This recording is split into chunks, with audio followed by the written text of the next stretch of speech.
Short circuit যেটা করে না, এটা কোনো পরিকল্পনা আছে, ভিতরে যত নথিপত্র আছে এগুলো পুড়ে গেছে। দর্শকতা এই অর্থে তারা বলছেন যে আপনি দেখেছেন সোহার এই 7 নম্বর ভবনের দুই পাশে আগুন এবং মাঝখানে আগুন, তার মানে বাকি অংশে কিন্তু আগুন কিন্তু ছড়ায়নি। আসসালামু আলাইকুম। আওয়ামী লীগের দুর্নীতি অপকর্ম মুছে ফেলতে সচিবালয়ে পরিকল্পিতভাবে আগুন দিয়েছেন আওয়ামী লীগ এবং শেখ পরিবার, এমনটি দাবি করেছেন বিএনপি নেতা ডক্টর ফয়জুল হক। চলুন আমরা বিস্তারিত বিএনপি নেতা ডক্টর ফয়জুল হকের মুখ থেকে জেনে আসি। বাংলাদেশের বিরুদ্ধে গভীর ষড়যন্ত্র চলমান, সেই ষড়যন্ত্রের অংশ হিসেবে বাংলাদেশ সচিবালয়, যেই সচিবালয় হচ্ছে বাংলাদেশের সরকারের প্রাণকেন্দ্র, একটি দেশ পরিচালনার জন্য যেই জায়গাটা হচ্ছে মূল জায়গা, সেই সচিবালয়ে আজ গভীর রাতে ভয়াবহভাবে আগুন লেগিয়ে দিয়েছে শেখ হাসিনা, শেখ পরিবার এবং আওয়ামী লীগের অসভ্য যারা দীর্ঘদিন পর্যন্ত দেশটাকে ধ্বংস করতে চেয়েছে, তারা আজকের নতুন করে ষড়যন্ত্রে মেতে উঠেছে। সচিবালয়ের মধ্যে গভীর রাতে তারা আগুন লাগিয়ে দিয়েছে। তারা তথ্য মন্ত্রণালয়, এলজিইডি মন্ত্রণালয়, আপনার এই যে কি বলে আপনার নাহিদ এবং আসিফদের যে মন্ত্রণালয়গুলো রয়েছে তাদের নিয়ন্ত্রিত সেই মন্ত্রণালয়গুলোতে এই মুহূর্তেও আগুন জ্বলছে, আগুন নিয়ন্ত্রণের চেষ্টা চলছে।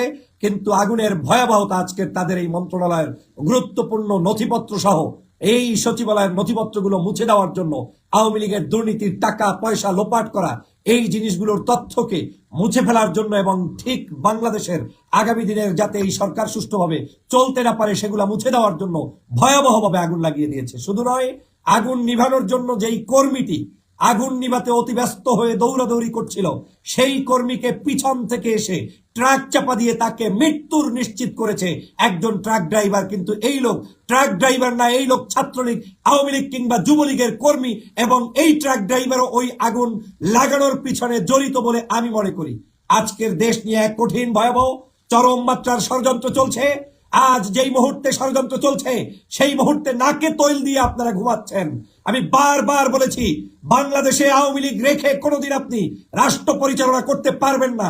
সমগ্র তন্দ্রে তন্দ্রে আওয়ামী লীগের দালালরা বসে আছে, সমগ্র মোড়ে মোড়ে আওয়ামী লীগ বসে আছে, সমগ্র জায়গায় আওয়ামী লীগের দালালগুলো এখনো কাজ করছে।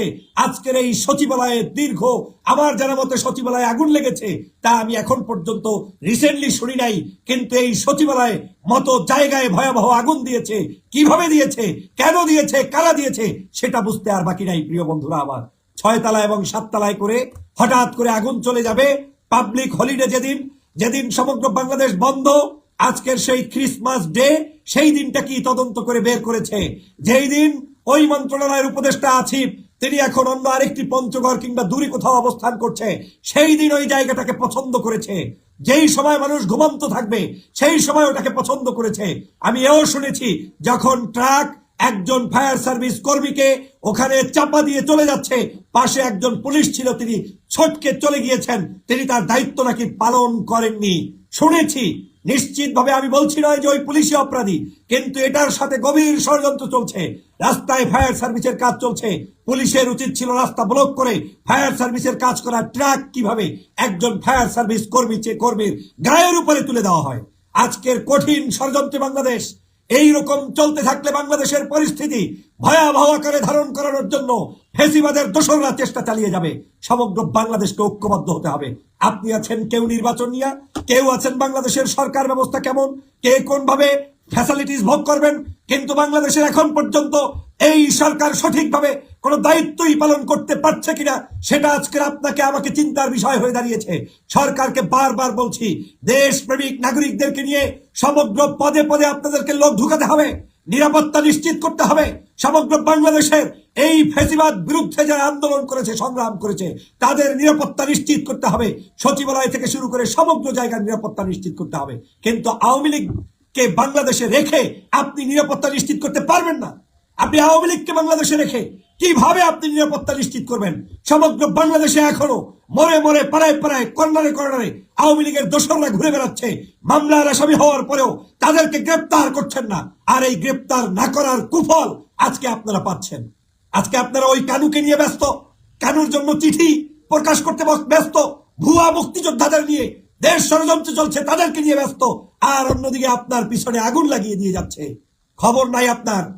আজ খুব কষ্ট নিয়ে বলতে হচ্ছে, এখন এই মুহূর্তে বাংলাদেশের যদি এই পরিস্থিতিকে নিয়ন্ত্রণে রাখতে হয়, দেশপ্রেমিক ভাইদেরকে নিয়ে এই সরকারকে আবার পরিকল্পিতভাবে সাজাতে হবে, না হয় বিকল্প কোনো পথ নেই। প্রিয় বন্ধুরা আমার, আমি 100% সচিবালয়ের মতো গুরুত্বপূর্ণ জায়গায় এবং যেই মন্ত্রণালয়গুলোকে মানে তারা সিলেক্ট করেছে সেই মন্ত্রণালয়ের সিলেকশনের নিয়ম অনুযায়ী একেবারে 100% সত্য যে এই কাজটি পরিকল্পিতভাবে আজকের আওয়ামী লীগের দোসররা করেছে।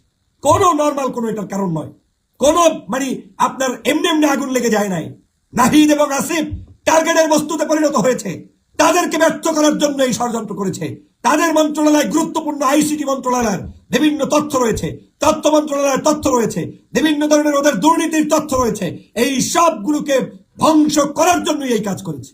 আজকের আপনারা যারা মনে করছেন পুরাতন মদের বোতলে দিয়ে বাংলাদেশ সাজাবেন, সেইটা কোনোদিন হবে না। ও মদের বোতলই ছিল, ওখানে কোনোদিন আপনি ভালো কিছু করতে পারবেন না। আওয়ামী লীগ যারা জীবনে একবার করেছে, ওকে বিশ্বাস করার কোনো সুযোগ নেই। ও ধ্বংসপ্রাপ্ত একটা জাতি। ওই ব্যক্তিদেরকে নিয়ে আপনি বাংলাদেশকে শাসন কিভাবে করবেন? আজ সমগ্র জায়গায় নিজেকে প্রশ্ন করুন। সচিবালয়ে আপনার স্টাফ আওয়ামী লীগ, আপনার নিজের সচিব আওয়ামী লীগ, আপনার পুলিশের মধ্যে আওয়ামী লীগ, আজকের বাহিরে ভিতরে প্রত্যেকটি জায়গায় আওয়ামী লীগ। এই জিনিসগুলো এখন পর্যন্ত 5 মাস হয়ে গিয়েছে, আপনি এখনো সঠিকভাবে যদি না নিয়ন্ত্রণ করতে পারেন তাহলে আপনার কালকে লাগবে আরেক জায়গায়, পরশু লাগবে আরেক জায়গায়। আওয়ামী লীগ তো তাই প্রতিদিন ওদের পেজ গুলো দেখলেই তো আপনি বুঝতে পারেন যে ওরা ষড়যন্ত্র কিন্তু এখনো বসে নেই, করছে প্রতিটা মুহূর্ত ষড়যন্ত্র। কালকেও বলছে জানুয়ারির মধ্যে দেখিয়ে দেব। ওরা আপনাকে টায়ার্ড করতে চায়, ওরা আপনাদেরকে আমাদের এই বাংলাদেশের সমগ্র জায়গায় এইরকম করে দুর্বল করতে চায়। ওরা এখন অনিয়ন্ত্রিত বাংলাদেশ করতে চায়। প্রিয় সহযোদ্ধা ভাইরা, কখনো ভাবতে পারি নাই যে সকালবেলা ঘুম থেকে উঠে শুনবেন সচিবালয় আগুন। এরকম করে তারা এই কঠিন পরিকল্পনা এঁকেছে। তারা এখন বুঝতে সক্ষম হয়েছে জনগণ ওদের সাথে নেই। এখন এই বাংলাদেশে যদি কোনো সমস্যা তৈরি করতে হয় তাহলে ওদেরকে এই কুপরিকল্পনাই এগুলো করতে হবে।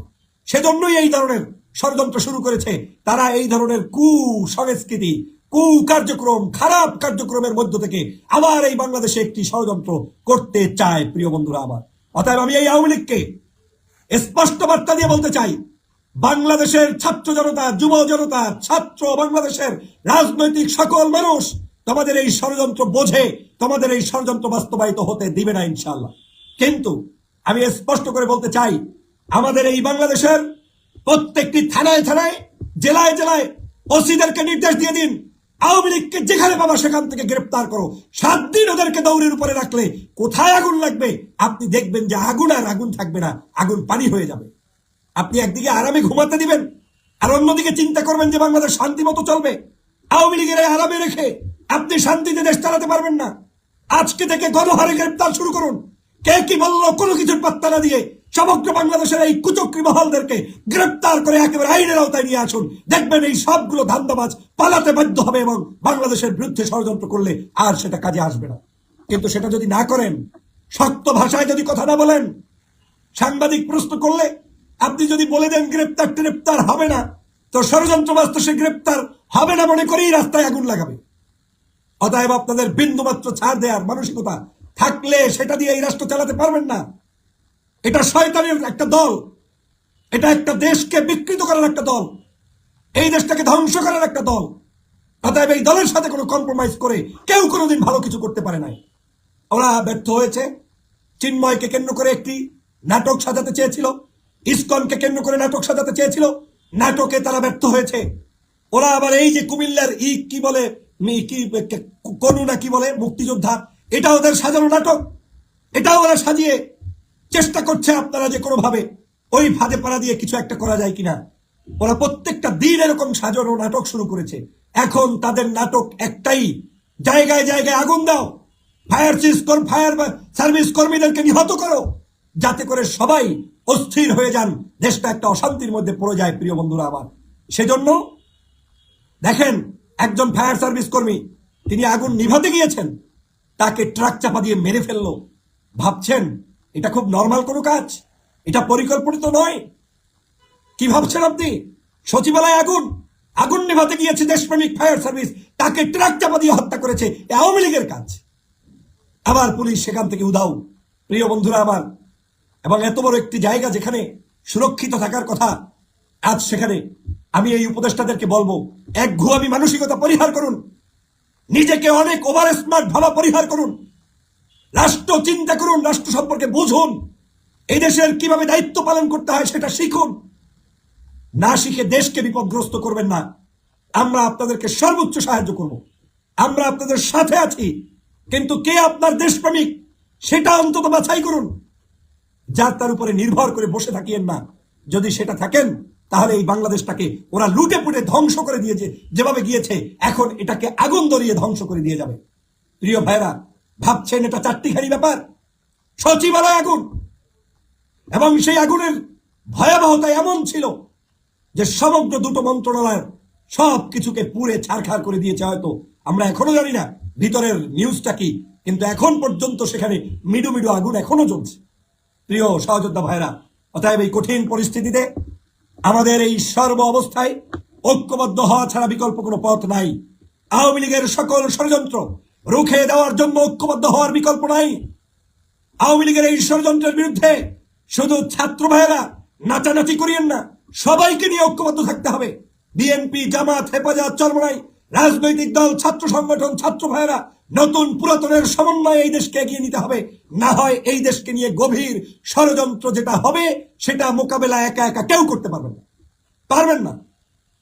আমি বারবার বলেছি, এই সরকারের উচিত হবে এমার্জেন্সি মন্ত্রণালয়গুলোতে নতুন উপদেষ্টা নিয়োগ দেওয়া, যেই উপদেষ্টারা দেশপ্রেমিক, শাসন করার ক্ষেত্রে ওই ফ্যাসিবাদকে বিন্দুমাত্র ছাড় দিবে না, ওদেরকে যেখানে পাবে সেখানে আইনানুগভাবে শায়েস্তা করবে। সেই মানসিকতার মানুষদেরকে আপনার উপদেষ্টা নতুন নতুন মন্ত্রণালয়ের দায়িত্ব দিয়ে দিন। প্রিয় ভাইরা, একটা দুইটা বছর আমাদেরকে ধৈর্য ধরতে হবে। নির্বাচন আসার আগ পর্যন্ত আমাদেরকে সেই পর্যন্ত ধৈর্য ধরতে হবে, কিন্তু সেই নির্বাচন আসার আগে কত ধরনের যে ভয়াবহ পরিকল্পনা এই ফ্যাসিবাদ করবে, আওয়ামী লীগ করবে, সেটা বুঝতে আর অপেক্ষা রাখে না। অতএব এই ফ্যাসিবাদের কবল থেকে দেশকে রক্ষা করতে হলে একটাই কাজ, সেটা হচ্ছে আমাদেরকে ঐক্যবদ্ধ হতে হবে। ওরা গুরুত্বপূর্ণ সকল তথ্য পুড়িয়ে দিবে। ওরা এখন দুর্নীতি, দুষ্কৃতি, খুন, গুম, এই ধরনের যে যত ডকুমেন্টস আছে সবগুলোকে পুড়িয়ে দেওয়ার জন্য আওয়ামী লীগের দোসররাই পুড়িয়ে দিবে। আমি সচিবালয়ের এই পোড়ার ক্ষেত্রে গতকালকের কারা ওখানে হাঁটাহাঁটি করেছে, ওই রুম থেকে কে বের হয় নাই, কার কোথায় দায়িত্ব ছিল, কোন পুলিশ কোথায় ছিল, সচিবালয়ের ভিতরে কারা ছিল, সমস্ত জিনিসকে তালিকা করে এমার্জেন্সি তাদেরকে গ্রেপ্তার করে তারপরে জিজ্ঞাসাবাদের মাধ্যমে সত্যিকার খুনি, শয়তান এবং যারা আগুন লাগিয়েছে তাদেরকে দ্রুত গ্রেপ্তার করতে হবে। এবং আমি মনে করি ওই ট্রাক ড্রাইভার একটি ষড়যন্ত্রের অংশ হিসেবে সচিবালয়ের সামনে আমার সেই ভাইকে, যিনি পানি দিতে গিয়েছেন, ফায়ার সার্ভিস কর্মী, তাকে মেরেছে, তাকে হত্যা করেছে, ওই ট্রাক ড্রাইভারকে দ্রুত গ্রেপ্তারের মধ্য দিয়ে আওয়ামী লীগের সেই তথ্য বের করার চেষ্টা করুন। এটা যদি আওয়ামী লীগের আমল হইতো, বাংলাদেশের বিএনপি, জামাত কেউ রাস্তায় থাকতে পারতেন না। 24 ঘন্টার মধ্যে সবগুলোকে ডেকে নিয়ে হয় ক্রস ফায়ার দিত, নাইলে গুম করতো, নাইলে শেষ করে ফেলতো। আর আপনি আওয়ামী লীগকে একই বিছনায় রেখে আপনি রাত্রি যাপন করবেন ভাবছেন, এটা কিভাবে সম্ভব?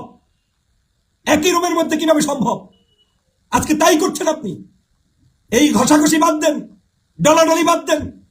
চিরদিনের জন্য আওয়ামী লীগকে তালাক দিতে হবে এবং ওদের সাথে সম্পর্ক নষ্ট করে তারপরে দেশ পরিচালনা করতে হবে। এটাই হতে হবে আমাদের কাজ। না হয় এই দেশ চালাতে পারবেন না বললাম। মনে মনে ভাবছেন যে আওয়ামী লীগের মানুষ মনে হয় একসাথে থাকে, তাহলে এই দেশের মানুষ বলতো না তুই মানুষ না, তুই আওয়ামী লীগ। অর্থ হচ্ছে আওয়ামী লীগ এটা কোনো মানুষের তালিকার মানুষ নয়, এটা একটা ভিন্ন প্রজাতি, এটা একটা ভিন্ন চরিত্রের নাম হচ্ছে আওয়ামী লীগ। সে কারণেই মানুষ বলে তুই কি মানুষ নাকি আওয়ামী লীগ। এরপরেও আপনারা বুঝছেন না। প্রিয় ভাইরা, আমি ভরাক্রান্ত হৃদয় নিয়ে বলতে বাধ্য হচ্ছি, এই আগুন, এটাকে কোনো অবস্থায় ছোটখাটো আগুন ভাবার সুযোগ নেই। অতএব আসুন বাংলাদেশের সমগ্র দল মতের ঊর্ধ্বে উঠে দেশকে এগিয়ে নেওয়ার জন্য সবাই ঐক্যবদ্ধ থাকি। 5ই আগস্টের পূর্বে যেভাবে আমরা ঐক্যবদ্ধ ছিলাম, আজও সেই ঐক্যবদ্ধ থাকি। কথাবার্তার আস্ফলন বন্ধ করুন। যখন তখন যেখানে সেখানে সবাইকে শত্রু বানানো বন্ধ করুন। দেশপ্রেমিক সবাইকে ঐক্যবদ্ধ রাখুন, কারণ এখনো দেশের কিছুই শেষ হয়নি। নির্বাচন আসার আগ পর্যন্ত আপনি কিছুই ভাবার সুযোগ নেই, নাকে তৈল দিয়ে ঘুমিয়ে থাকার সুযোগ নেই। 24 ঘন্টা আপনাকে দেশ পাহারা দেওয়ার জন্য জাগ্রত থাকতে হবে। এটা যুদ্ধ হত একটি দেশ। আপনাকে মনে করতে হবে এটা সিরিয়া প্যালেস্টাইন। কারণ ওরা হয়তো বছরকে বছর যুদ্ধ করছে, আমাদেরকে হয়তো আল্লাহ তাআলা সুযোগ দিয়েছে, অল্প কয়েকদিনে বিজয় অর্জন করেছেন, কিন্তু এই বিজয়ে ধরে রাখতে হলে আপনাকে ত্যাগী হতে হবে, বিশাল হৃদয়ের মানুষ হতে হবে, মানুষকে অ্যাকোমোডেট করার মেন্টালিটি থাকতে হবে, সব দেশপ্রেমিককে স্পেস তৈরি করে দিতে হবে। হাজার হাজার মন্ত্রণালয়ের লোক প্রয়োজন, দেশপ্রেমিক নাগরিকদেরকে নিয়োগ দিন। এমার্জেন্সি 2 লক্ষ দেশপ্রেমিক মানুষকে পুলিশ হিসাবে নিয়োগ দিয়ে তাদেরকে রাস্তায় বিভিন্ন জায়গায়, আজকের এই জায়গাগুলোতে, সব জায়গাগুলোতে আপনারা সেইভাবে নিয়োগ দিন দ্রুত। সমগ্র জায়গার অফিস আদালতগুলোতে আমাদের মানুষদেরকে নিয়োগ দিন। এই নিয়োগ দিতে গিয়ে আপনার একান্ত আপনার মতো লোক নাই, কিন্তু লোকটা আওয়ামী লীগ বিরোধী, তাকে নিয়োগ দিন। ওই লোকটা চরমনাই না, আপনার জামাত না, হেফাজত না, আপনার ওই ছাত্র আন্দোলন, এটা আপনার দেখার দরকার নাই। আওয়ামী লীগ বিরোধী যারাই থাকবে তাদেরকে রিক্রুট করুন। এত সংকীর্ণ হলে দেশ চালানো যায় না। এই পরামর্শগুলো অ্যাকসেপ্ট করে সমগ্র দেশকে জাতীয় ঐক্যে রূপান্তরিত করে এগিয়ে যেতে হবে। না হয় আওয়ামী লীগ তার ষড়যন্ত্র চলমান রাখবে এবং ভবিষ্যতেও ক্ষতি করার চেষ্টা করবে। প্রিয় ভাইয়েরা আমার, আসুন লাইভটি শেয়ার করে দেশবাসীকে উদ্বুদ্ধ করুন এবং আল্লাহ পাক আমাদের এই দেশকে হেফাজত করুক, সচিবালয়কে হেফাজত করুক, আমাদের দেশপ্রেমিক ভাইদের নিরাপত্তা নিশ্চিত করুক। আমাদের যেই সকল ছাত্র ভাইরা আন্দোলন করতে গিয়ে, সংগ্রাম করতে গিয়ে জীবন দিয়েছে, তাদের যারা উত্তরসূরি বেঁচে আছে, যাদেরকে আজকের বিভিন্নভাবে অপমান অপদস্থ করা হচ্ছে, গুম করার চক্রান্ত চলছে, আল্লাহ তাদেরকে হেফাজতে রাখুক, তাদের নিরাপত্তা নিশ্চিত করতে হবে। এই ব্যাপারে উদাত্ত আহ্বান জানিয়ে আজকের লাইভ এখানেই শেষ করছি। আল্লাহ হাফেজ। আসসালামু আলাইকুম ওয়া রাহমাতুল্লাহ। সুপ্রিয় দর্শক, বিএনপি নেতা ডক্টর ফয়জুল হকের এই বক্তব্যটি আপনারা কিভাবে দেখছেন? অবশ্যই আপনাদের মূল্যবান মন্তব্য কমেন্ট বক্সে জানাবেন। সবসময় সত্য নির্ভেজাল তথ্য পেতে স্বাধীন বাংলা টিভি ইউটিউব চ্যানেলটি সাবস্ক্রাইব করে আমাদের সাথে থাকুন। আসসালামু আলাইকুম ওয়া রাহমাতুল্লাহি ওয়া বারাকাতুহু।